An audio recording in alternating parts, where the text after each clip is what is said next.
जय हिंद, जय भारत। मैं देवेंद्र सिंह राठौड़ और आप सभी का अपने YouTube चैनल आईडीए जयपुर पे दिल की गहराइयों से हार्दिक अभिनंदन करता हूं। और साथ ही दोस्तों, आज हमारे यहाँ पर खास मेहमान हैं। तो सबसे पहले मैं मिलाऊंगा सावित्री शर्मा। सावित्री शर्मा, कैसे हो? मस्त हो। तो सबसे पहले हमारे गेस्ट हैं सावित्री शर्मा और दूसरे हैं सोमा विश्वास। सोमा विश्वास, कैसे हो? बढ़िया। ये दोनों आज मैं इन्हें गेस्ट कह रहा हूं क्योंकि ये आम से खास, मैं बार बार बताता हूं कि भाई आम से खास है। ये आम नहीं रहे, आज खास बन गए। वो कैसे कि इन्होंने जब कोई कुछ अचीव कर लेता है तो खास बन जाता है। तो इन्होंने आज हम इनसे रिव्यू लेते हैं। आज मैंने इन दोनों को बुलाया है क्योंकि इन्होंने एसएससी जीडी का भी रिसेंटली एग्जाम दिया है। तो आज हम लोग रिव्यू करते हैं एसएससी जीडी का कैसे रहा। आपने पहले भी हमारे वीडियो देखे होंगे जिनके अंदर सेंटर तक जाकर के हमने रिव्यू लिए, लेकिन आज हम यहाँ हमारे ऑफिस के अंदर रिव्यू ले रहे हैं। सावित्री, तो आपका कब था एग्जाम?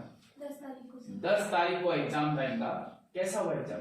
अच्छा हुआ सर। कितने? 6 क्वेश्चन छोड़े। 6 क्वेश्चन छोड़े, बाकी सारे कर डाले। 74 क्वेश्चन कर दिया आपने, राइट सर? तो सबसे पहले आपने कौन सा पोर्शन लिया था? हिंदी का लिया था। हिंदी में कितने क्वेश्चन किए? सारे अटेम्प्ट किए। सारे अटेम्प्ट किए। कोई एक आध क्वेश्चन बताइए हिंदी का। सर मेरा 10 जनवरी का था। अब तक तो उठ गया, वाष्पीकरण हो गया मतलब, नहीं? ओके। तो उसके बाद कौन सा लिया? उसके बाद लिया हिंदी के बाद जीके। ओके, जीके में कितने क्वेश्चन किए आपने? सारे अटेम्प्ट किए। सारे अटेम्प्ट कर दिए। तो कोई एक आध क्वेश्चन याद है? ऐसे तो याद नहीं। इसे नहीं याद है भाई। ओके, रीजनिंग में कितने किए? वो भी पूरे कर डाले। भाई ऐसा तो नहीं है कि इसने भी वही टैक्टिस अपनाई हो कि भाई रामदेव जी की जय और बालाजी की जय लगा दो भाई, ऐसा तो नहीं? ऐसा तो नहीं किया। ओके, ऐसे देखने से लग रहा है आपने तैयारी की है, तो आई होप कि बेटर ही वो होगा। तो रीजनिंग का भी याद नहीं है। मैथ का याद है? अच्छा, वो तो याद हो ही नहीं सकता बोले। अच्छा, मैथ में ही छोड़े हैं। ओके, तो फिर भी 74 कर डाले, क्या बात है। तो कैसा मतलब मिलाए विलाए है कुछ? नहीं सर, अभी तक तो आंसर क्या है। अच्छा, और खुद को याद नहीं है तो मैं मिला भी कैसे सकती हूँ, राइट? ओके, कहाँ से हैं आप? नागौर से। नागौर में कहाँ से? नागौर में परबत से। नागौर फेमस है किसके? Okay, good. और डेगाना। ओके, और किसके लिए? नागौर में मेथी के लिए। नागौर ज्यादा मेथी। नागौरी मेथी, क्या बात है। कभी खाई है? नहीं सर। नहीं खाई? अरे नागौर में रहती है और नागौरी मेथी नहीं खाई? नाम ही सुन रखा है सिर्फ। खुशबू बताते हैं, खाई है हमने तो, खाई है। खुशबू है, बहुत शानदार है, उसकी खुशबू आती है जब हम। देखिए जरूर सर। अच्छा, देखिए किस तरह की होती है? ग्रीन कलर की होती है, पत्तियां होती है उसकी। कितने बड़े बड़े पत्ते? इतने बड़े बड़े? छोटी छोटी होती है। अच्छा, छोटी छोटी होती है। ओके, तो आप यहाँ और किसकी तैयारी करने के लिए? दिल्ली पुलिस की। दिल्ली पुलिस की तैयारी करने के लिए आए हो आप? ओके, तो कितनी उम्र हो गई? 20 साल। 20 साल हो गई। और क्या करना चाहती हो लाइफ में? कोई गोल कुछ है या लाइफ ही गोल है? दिल्ली पुलिस में जॉब करूंगी बस। दिल्ली पुलिस में ही जाना है, तो फिर एसएससी जीडी का क्यों दिया? सर सिविल सर्विस ही पसंद है मुझे, तो मैं इसी में जाना चाहती हूँ, डिफेंस में। अच्छा, डिफेंस में ही जाना चाहती हो, लेकिन खास मकसद है दिल्ली पुलिस में जाना। दिल्ली पुलिस ही क्यों? पता नहीं सर, बस अच्छी लगती है। अच्छा, दिल्ली पुलिस बस अच्छी लगती है इसलिए जाना? अच्छी लगती है इसलिए जाना है या कुछ और? कुछ और नहीं सर। अच्छा, अच्छी लगती है, बहुत बढ़िया। तो सावित्री, आपका बहुत बहुत धन्यवाद कि आपने इतना कीमती समय दिया आपने अपना। और आई होप कि आपने जैसे 74 क्वेश्चंस किए हैं, मैं भी सही हो। ऐसे हमारी शुभकामनाएं हैं कि अगर आपने बालाजी का नाम लिया हो तो वो तुक्का सही लगाओ। तुक्के ओके तो नहीं मारे थे? नहीं सर, अच्छा, तुक्के नहीं मारे थे। मैंने अटेंड किया था। ओके ओके, 2021 में तो उसका एक्सपीरियंस है आपको? सर 2 नंबर से रह गई थे। ओके, तो फिर तो आपकी बात तो डन है आपका क्या? Okay, best of luck. Thank you. Okay, तो नेक्स्ट हमारे मेहमान हैं सोमा बिस्वा। कहाँ से हैं सोमा? दिल्ली से हूँ मैं। दिल्ली से हो आप। कितने दिन से तैयारी कर रहे थे? यहाँ पे मैं 7 महीने से हूँ। 7 महीने से तैयारी कर रहे थे। तो कैसी है तैयारी, अभी आज जान लेते हैं। तो कैसा हुआ पेपर आपका? पेपर तो अच्छा गया। फर्स्ट एग्जाम था, अंडर एज थी। अंडर एज से निकली तो फर्स्ट एग्जाम SSGD दिया है। 80 क्वेश्चन थे, मैंने 54 अटेम्प्ट किए हैं, क्योंकि एक तो टाइम शॉर्ट लिया और साथ ही गलत नहीं करने हैं, क्योंकि चाहे मैंने 54 अटेम्प्ट किए, मुझे नॉमिनेशन में वो आगे ले जाएगा। अगर गलत करूँगी तो क्या फायदा। तो मैंने सिर्फ 54 अटेम्प्ट किए। बिल्कुल बिल्कुल, जैसा कि इन्होंने कहा है अभी, बिल्कुल आपने अब तक तो एग्जाम हो ही गए, लेकिन फिर भी हमने जो रिव्यू लिए थे उस वक्त भी मैंने बताया था कि 80 क्वेश्चन है और 60 मिनट का टाइम है, जो कि बहुत कम टाइम था। काफी बच्चों के जो क्वेश्चंस है वो छूट रहे थे, अटेम्प्ट नहीं कर पा रहे थे पूरे। अगर उन्होंने सही, क्योंकि तुक्का उक्का वाला काम नहीं करना है, जो आ रहे हैं भले ही कम करो, 54 करो, 60 करो, लेकिन अगर आपने सही किए हैं तो बहुत बढ़िया है। 54 के आसपास भी अगर किया है, अगर आपका सही है तो स्कोरिंग सही है, क्योंकि ये कटअप को आपको लेकर जाएगा। तो आपने सबसे पहले कौन सा पोर्शन? मैंने सबसे पहले पोर्शन लिया था, हिंदी का लिया था। हिंदी लिया, देन मैंने GK, then reasoning, then math. Hindi में कितने अटेम्प्ट किए? इतने याद नहीं कि मैंने कितने अटेम्प्ट किए, और एक वीक से ज्यादा हो गया, बट अटेम्प्ट किए थे याद है कि टोटल 54 थे लास्ट। 54 टोटल क्वेश्चंस किए थे आपने? जब एग्जाम ऑफ होता है तो वहाँ पे लिखा आता है कि आपने टोटल क्वेश्चन इतने अटेम्प्ट करे। ओके, 54 अटेम्प्ट किए। ओके। तो जैसे आपने 54 किए हैं, हिंदी सबसे पहले हिंदी किया था आपने, हिंदी का कोई क्वेश्चन याद है? हाँ, हिंदी में आया था ना, पर्यायवाची से आया था, ऑलमोस्ट पर्यायवाची का आया था, एक वचन के लिए वाक्य वचन आया था, और समानार्थी शब्द बहुत आए थे इसमें। अच्छा, कोई ऐसा था कि आपने जो तैयारियां की थी उसके अलावा कुछ ऐसा अचानक ऐसा कुछ अलग आ गया हो? नहीं, अलग तो नहीं आया, क्योंकि मैंने इससे पहले टेक्स्ट बुक ले रखी थी। टेक्स्ट बुक के अकॉर्डिंग ही आया है, और सिलेबस तो अपने हाथ में पूरा था, चाहे वो कम करो या पूरा करो, लेकिन पढ़ना तो पूरा था, उसी के अकॉर्डिंग आया, कोई बाहर से नहीं आया, क्योंकि सिलेबस ऑलमोस्ट तैयार था इसलिए। तो आपने जो तैयारी यहाँ पर की थी, उस तैयारी का कुछ बेनिफिट मिला आपको? हाँ, मुझे मिला ना, कि तो मुझे टाइम शॉर्ट का मिल गया। पहले मेरे 1 घंटे में ऑलमोस्ट 20 से 25 क्वेश्चन टाइप लगते हैं, लेकिन टेक्स्ट बुक के कारण मेरे को थोड़ा टाइम मैनेजमेंट का हुआ, और मुझे पता चला कि मैं कौन सा क्वेश्चन पहले करूँगी, कौन सा बाद में। तो उससे, और 72 क्वेश्चन तो आए थे उसमें से, जैसे सेक्शन के हिसाब से होता है उसके हिसाब से ही आया था, और पूरा हद तक सेम तो नहीं था, पर टेक्स्ट बुक ने बहुत फायदा दिया मुझे।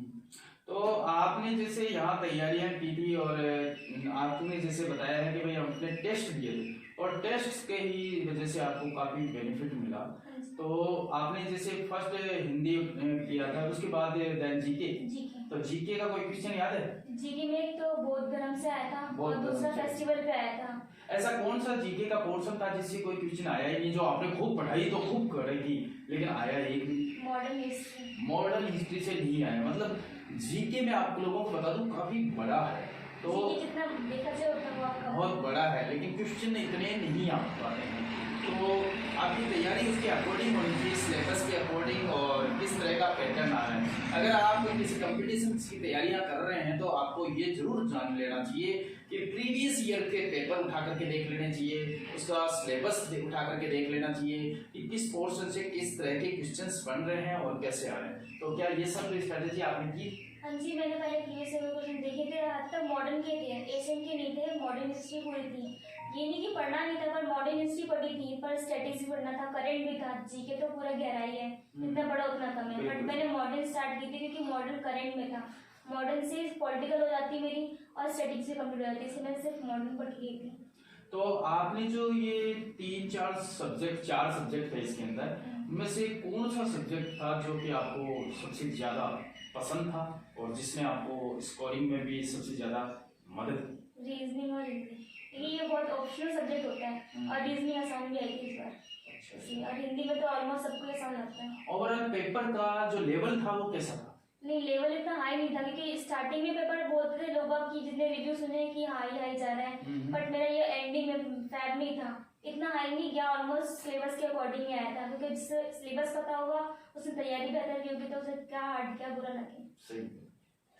ओके, तो आपने जैसे यहाँ बताया है कि आप इस तरह से तैयारी की है जिसकी वजह से आपको, और आपके कॉन्फिडेंस को देखकर लग रहा है कि यस आपका हो जाना चाहिए। तो बिल्कुल आप सभी को ढेर सारी शुभकामनाएं। साथ ही आप लोग तो आगे की क्या स्ट्रेटेजी, अभी आगे क्या सोचा है आपने, आगे क्या करना है? आगे मैंने एसएससी एमटीएस का फॉर्म भी भर रखा है, बकायदा सीआरपीएफ का एग्जाम आने वाला है, 23 टाइप को एमटीएस की तैयारी चल रही है इस बार। तो आप जैसे हमारे जो व्यूअर्स हैं, जो देख रहे हैं, जिन्होंने ऐसे भी बच्चे भी होंगे जो स्टार्टिंग में अभी 10th पास करेंगे, 12th पास करेंगे, ऐसे बच्चे भी हैं, तो इसके अलावा जो तैयारियां कर रहे हैं कंपटीशन की, उन सभी को कुछ मैसेज देना चाहोगे आप? हाँ, मैसेज तो नहीं देना चाहूँगी, बट ये है कि अगर उनकी फैमिली भी कुछ सपोर्ट कर रही है तो और यहाँ पे भी आइए देखिए, क्योंकि हमें गाइडेंस भी है। हॉस्टल में रहोगे तो रूल रेगुलेशन है, घर पे इतना नहीं हो पाता। यहाँ पे क्लासेस है, गाइडेंस मिलेगी, और आपकी गाइडेंस पे तो ऑलमोस्ट है। अगर इंसान को गाइडेंस मिलेगी तो वो कोई भी मतलब सब्जेक्ट को क्लियर कर ही देगा। तो बस गाइडेंस के लिए हाँ, और एक है कि हॉस्टल की फैसिलिटीज़ मिलती है कि हॉस्टल क्लासेस टाइम भी मिलता है, कोई भी क्वेश्चन डाउट होता है तो क्लासेस में हो जाता है। अब वो ऑनलाइन तो नहीं होगा, हमने ऑनलाइन किया तो डाउट आ रहा है, हम किससे पूछेंगे जाके? कमेंट भी करेंगे, कमेंट कब तक पढ़ेगा टीचर? अगर सामने रहेगा तो अगर क्लासेस लेंगे तो फायदा होगा कि हम लेंगे, सर हमें हैंड टू हैंड बता देगा। इससे ज़्यादा फायदा है कि हॉस्टल में आएंगे, अकेडमी में आके देखें, इसे गाइडेंस देख सकते हैं, ये बेटर है। दूसरा जैसे कि हम लोगों ने यहाँ पर जैसे अपना गर्ल्स हॉस्टल है, तो उसकी फीस भी काफ़ी, जैसे हम एक बच्ची से लेते हैं जिसके अंदर हम लोग उनकी तैयारी कराते हैं, फिजिकल कराते हैं, रिटर्न की तैयारी कराते हैं, इसके अलावा उनका खाना रहना, फिजिकल सब कुछ टोटल मिला करके सिर्फ 6,500 रुपये फीस है। तो उससे कैसे, क्या लगता है आपको कि क्या ये ज़्यादा है? ये ज़्यादा भी नहीं बोल सकते, कम भी नहीं बोलते। ऑलमोस्ट अगर जयपुर में चेक करेंगे तो इतनी फीस कहीं पे नहीं है। और एक स्टार सिटी जैसे जाने वाली फ्लैट में तो रहना 4,500 मामूली बात नहीं है। बाकायदा इसमें दोनों टाइम का फिजिकल भी मिल रहा है, खाने का भी मिल रहा है, बाकायदा खाना, ये नहीं कि खाना अच्छा नहीं, तीनों टाइम का फैसिलिटीज भी खाने, क्लासेस भी है, ऑलमोस्ट सारे क्लास में अलग अलग टीचर है। और टीचर जो है जो हर साथ 24 आवर, कोई भी डाउट हो तो क्वेश्चन कर लेते हैं। फैसिलिटीज पे तो बोल ही सकते हैं। Thank you. तो जैसा कि आप सभी ने देखा कि यहाँ पर हमारे दो मेहमान हैं जो आज सावित्री और सोमा, ये यहाँ पर आए हैं और इन्होंने जो अभी एग्ज़ाम दिया है उसका रिव्यू करवाया था।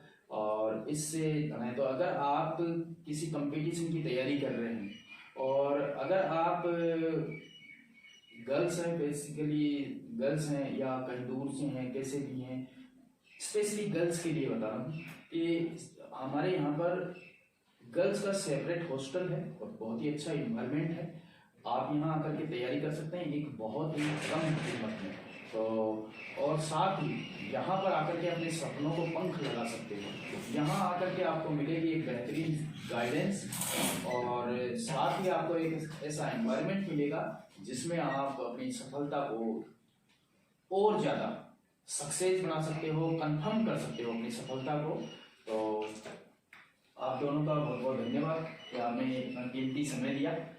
मिलते हैं ऐसे ही किसी दूसरी वीडियो में, तब तक के लिए जय हिंद, गुड बाय, टेक केयर।